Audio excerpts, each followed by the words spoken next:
ये वीडियो उस साधु पर केंद्रित है जो अपनी युवावस्था में अत्यंत नास्तिक व्यक्ति थे, घनघोर नास्तिक व्यक्ति थे और ईश्वर का नाम सुनते ही भन भन आ जाते थे और विरोध में बोलने लगते थे। कहते थे ये अगर ईश्वर है तो संसार में इतना दुख क्यों है, लोग पीड़ित क्यों है, इतनी बीमारी क्यों है, महामारी क्यों है, वगैरह वगैरह वगैरह। और तभी उनके जीवन में एक व्यक्ति आया और नास्तिक से कैसे वो साधु बने, अत्यंत रोचक घटना है। और यह घटना उनके शिष्य ने बताई, लेकिन ऑन कैमरा बोलने में वो हिचक रहे थे, क्योंकि मैंने अब तक वीडियो बनाते बनाते जान लिया है अनेक साधक कैमरे के सामने बोलना नहीं चाहते, क्योंकि उनको लगता है कि अगर ये बातें संसार को मेरे मुंह से चली गई तो साधना खंडित हो जाएगी, साधना भंग हो जाएगी और मुझे लक्ष्य नहीं मिलेगा। तो उन्हीं से सारी बातें जानकर ये वीडियो तैयार हुआ है। और उनका युवावस्था में नाम कुछ और था, वह न करके उनके गुरु ने उनको नाम दिया आत्माराम।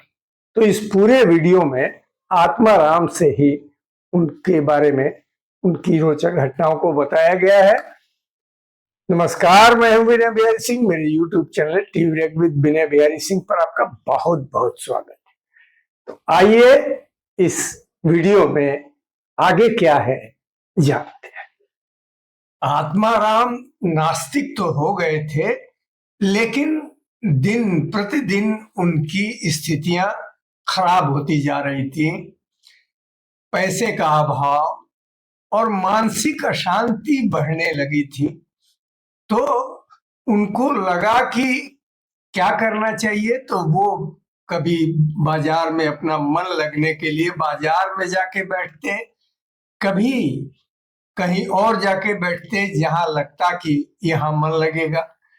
तो फिर भी उनके मन में बेचैनी बढ़ती जा रही थी और क्या करें कुछ समझ में नहीं आता था। जिन लोगों से वो उधार लेते थे उनको समय पर चुका नहीं पाते थे और उनको देखते ही जो लोग उधार देते थे वो कन्नी काटने लगते थे, यानी उनसे बचने का रास्ता खोजने लगते थे। धीरे धीरे उनकी जो गिनी चुनी मित्र मंडली थी या मित्र थे वो भी उनसे दूर होने लगे और घर के लोग भी उनसे बहुत अधिक अटैच महसूस नहीं करते थे, क्योंकि उनको लगता था कि आत्माराम एकदम से व्यवहारिकता से कट गए हैं। उनको नौकरी के लिए और प्रयास करना चाहिए, उनको कोई छोटा मोटा व्यवसाय ही कर लेना चाहिए, 2 पैसे आमदनी का उपाय ढूंढ लेना चाहिए। तो इस तरह बहुत ही विकट परिस्थितियों में एकदम जी रहे थे आत्माराम। अच्छा, आत्माराम अपने को कई बार भीड़ में भी अकेले महसूस करते थे, क्योंकि उनसे कोई रुचि से बात करने वाला, उनके दिल का हाल जानने के लिए इच्छुक कोई व्यक्ति दिखता नहीं था। उनके मित्र धीरे धीरे दूर हो रहे थे और उनकी उपस्थिति में वो उनके मित्र असहज महसूस करते थे और ये मन में रखते थे कि जल्दी ये आत्माराम जाए, यहां से चले जाए और हम लोग आराम से बैठे। यानी कि उनका सामाजिक अस्तित्व तो खत्म हो ही रहा था, अकेलापन महसूस कर रहे थे और रिजेक्टेड महसूस कर रहे थे। तो धीरे धीरे कहीं ना कहीं उनके सब कॉन्शियस में आत्महीनता का बोध होता है, लो कॉन्फिडेंस वो क्रिएट होने लगा। पैसे का अभाव, मित्रों का दूर हो जाना, घर के लोगों का व्यवहार ठीक नहीं होना, ये सब तो चल रहा था। इसी बीच उनके घर उनके मामा का लड़का आया और उसने वो थोड़ा आध्यात्मिक व्यक्ति था और उसने त्राटक के बारे में उनसे बताया। वो आत्माराम ने कहा कि त्राटक क्या होता है?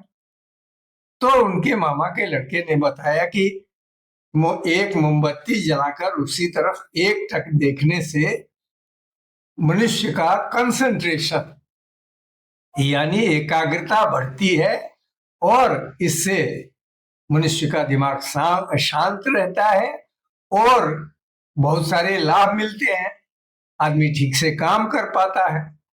उन्होंने कहा कि ये कैसे करते हैं, करके दिखाओ। तो मामा के लड़के ने उन्हें त्राटक की विधि बताई और ये भी बताया कि शुरू में आंखों से पानी बहने लगेगा क्योंकि एक टक देखने की आदत नहीं होती है। अभ्यास करते करते करते करते तब त्राटक का अभ्यास होता है। यह एकाग्रता कंसंट्रेशन का की एक पद्धति है। बड़े बड़े संतों ने त्राटक से उच्च सिद्धि प्राप्त की है।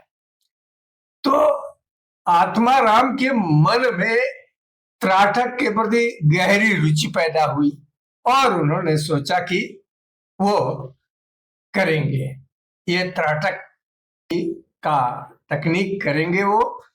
और मामा का लड़का 3 दिन के लिए आया था, तो 2 दिन उन्होंने त्राटक का अभ्यास उसके सामने ही किया और उनकी आंखों से पानी गिरने लगा कुछ ही सेकंड में।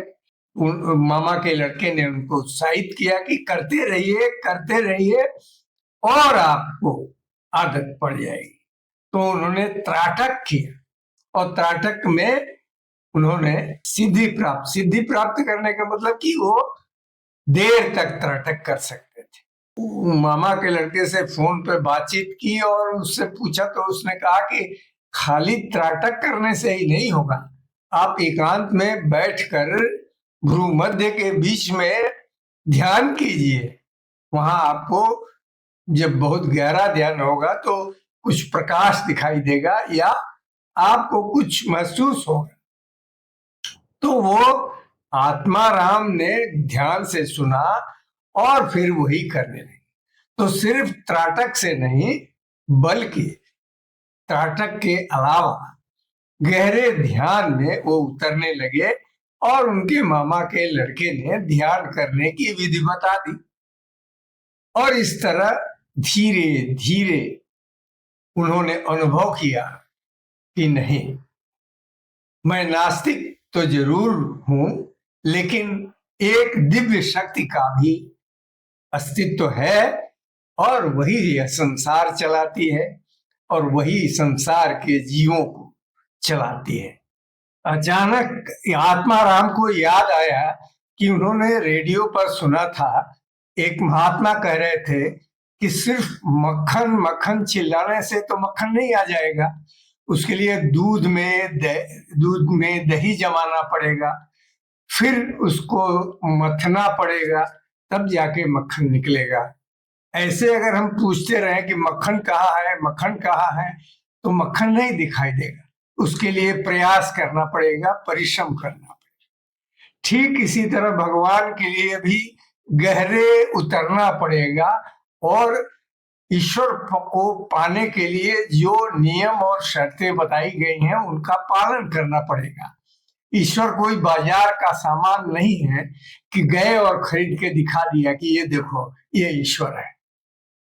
बहुत ही गहन और गहरी साधना के बाद ईश्वर मिलते हैं।